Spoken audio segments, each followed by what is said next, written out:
你有没有发现一场权力的迁移正在悄然发生？主角是社交媒体。在过去，品牌更像是一位站在讲台上的老师，他们通过电视台、报纸、广告牌这些单向的黑板，向我们传授着关于品味、生活和欲望的知识。我们是台下的听众，安静地接收着信息，偶然窃窃私语。品牌拥有着定义的麦克风，但是社交媒体的出现递给了网友一个话筒。理论上，这是一次权力的再平衡，它打破了信息壁垒，赋予了公众前所未有的监督权。这无疑是对品牌最好的鞭策了，但潘多拉魔盒也随之打开了。监督权力可能异化为审判的权利。当替消费者维权可以成为一门生意的时候，这个话筒就成了最危险的武器。一些人不再关心事实的真相，却只关心如何用耸动的标题、最激烈的言辞去绑架公众的情绪，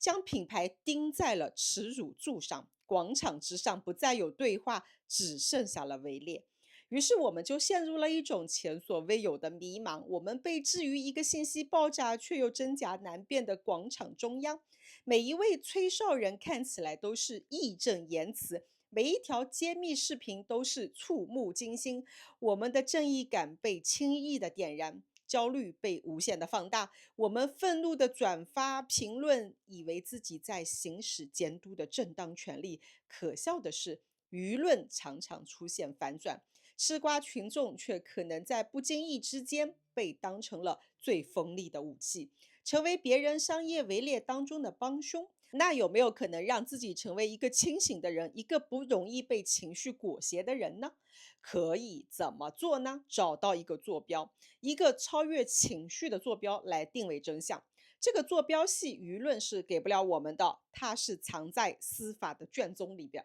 在这场舆论的围猎当中，与我们身体健康息息相关的食品和餐饮领域成了重灾区。比如主打有机产品的彩虹星球是众多职业打假人选择的对象。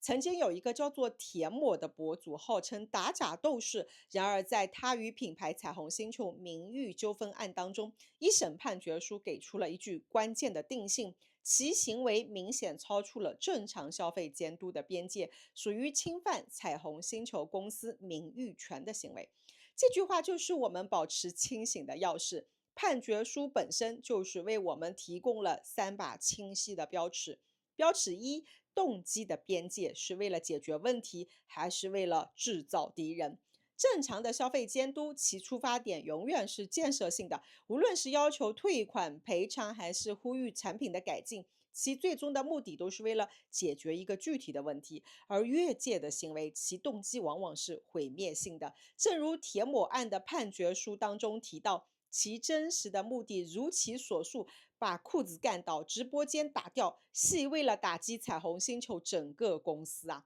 法院据此明确指出，这种目的缺乏正当性，具有侵权之主观故意。这为我们就画出了第一条清晰的界限。当一个人的目标不再只是解决问题，而是搞垮一个主体的时候，监督就已经变味儿了。标尺二，方式的边界是基于事实还是为了流量呢？正常的消费监督，其核心的手段是事实和证据，通过合法的渠道向监管部门举报，在媒体上客观陈述来呈现问题。而越界的行为，其核心手段则是表演和煽动。而在抹海案一审当中，法院明确指出，被告抹海作为公众人物，不应在未经政府相关职能部门参与检查并作出认定的情况下，擅自在网上对原告的相关产品进行评价，判处败诉后，双方均提起上诉。近日，法院终审判决维持一审的责任判定，于判决生效后10日内删除所有涉案平台上的侵权内容，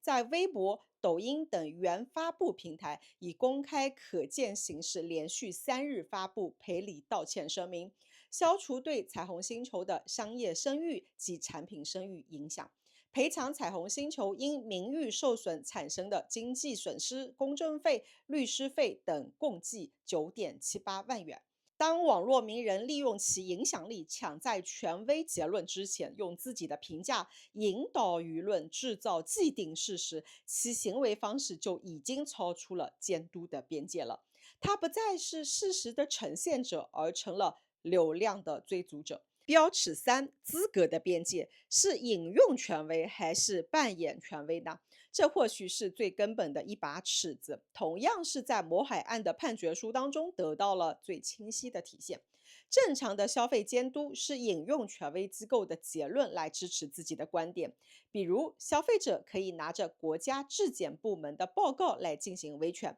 而越界的行为则是扮演权威本身，比如自己做一个测试，这一点是当下流行的 DIY 实验视频当中是展现的淋漓尽致啊。我们都是见过这类视频的。一位博主在自己家的厨房里，用网上买来的试剂盒和几个烧杯对某款产品进行检测。视频的高潮往往是一个戏剧性的颜色的变化，或者是一个手持设备上触目惊心的数字。这种形式是极具说服力的，因为它营造了一种眼见为实的客观科学假象了。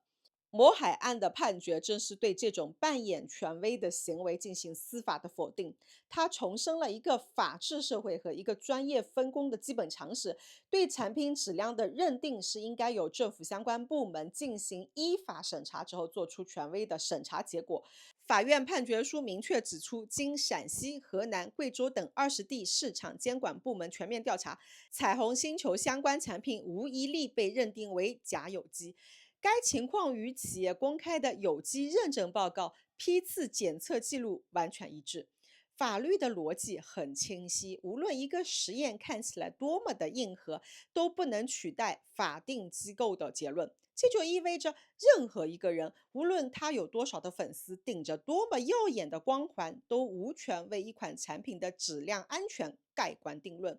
当一个博主试图取代法定检测机构，扮演法官的角色时，他就跨越了作为普通公民或者是监督者的资格边界。这三把来自司法卷宗的标尺，为我们提供了一套完整的思考工具。下一次，当我们面对一场声势浩大的网络维权的时候，就可以用这套工具来冷静地分析，他只是想解决问题，还是想让对方消失？他是在陈述事实，还是在抢先定罪以博取流量？他在引用权威结论，还是在扮演权威本身？经过这样的思考，我们就能够轻易地穿透情绪的迷雾，不再盲目地成为网络法庭上被煽动的陪审员，而成为一个有独立判断能力的清醒的监督者。在彩虹星球和渤海案的终审判决书当中，明确认为渤海在涉案视频当中对彩虹星球产品质量的言论并无确凿事实依据，属于歪曲事实，其行为造成彩虹公司所销售产品的声誉受到损害，构成对彩虹星球名誉的侵害。判决书中特别强调，即便基于为公众利益实施舆论监督行为，任何主体的言论表达均需遵循事实依据原则。尤其作为公众人物，其发布的言论对企业名誉影响远超普通消费者，更应确保信息来源合法、证据合规。近年来，对职业打假人的规范问题持续引发社会热议，相关政策也在不断的完善。在彩虹星球起诉渤海案终审判决公布前夕，国家市场监督管理总局刚刚发布《市场监督管理投诉举报处理办法》征求意见稿，首次明确提出不得利用投诉举报谋取不正当利益。这一举措是为职业打假的边界划定提供了制度的支撑，也将营造更加公平、公正、透明的市场环境。为什么要规范市场？我们网友为什么要保持清醒？因为代价太过沉重了。建立一个品牌如同栽种一棵树，需要10年乃至数十年的心血投入。品质坚守和用户信任的积累，它凝聚了一个团队的理想，关系着无数员工的生计，也关联着一条产业链的稳定。司法案中提到彩虹星球创始人是一个普通的父亲，2014年他的第一个孩子出生，他才突然意识到这个世界上最重要的事业不是创业成功，而是让孩子吃得安全健康。一个极其朴素的愿望推动着彩虹星球在一所民宅里诞生，做孩子食品安全的最后把关人。但在今天这个权力反转的社交媒体广场上，摧毁这一切可能只需要一个精心剪辑的视频，一句煽动性的标题和一夜之间排山倒海的舆论发酵。一家兢兢业业的企业，在有预谋的流量围猎面前显得如此的脆弱。但最终，企业还是要拿出法律来保护自己。彩虹星球的意义不止于胜诉，它证明了一件值得所有人记住的事情：当情绪制造噪音，是法律在为真相按下播放键。在消费信心亟待提振、就业压力持续增大的当下，每一个用心经营的企业，尤其是那些创造了大量就业岗位的中小企业，都是经济机体中最宝贵的细胞啊！任何一次非理性的以摧毁为目的的舆论围猎，都不再仅仅是一家企业的私事，它打击的是本就脆弱的企业信心，最终可能减少的是我们身边实实在在的就业岗位。因此，我们每一个手握话筒的舆论监督者，都承担着一份超越个体的社会责任。理性与冷静在当下不仅是一种个人修养，更是一种集体主义的远见。是为中国守护一个健康的营商环境。清醒是一种稀缺的能力，法治是所有清醒者共同的底气。好了，我说完了，再见。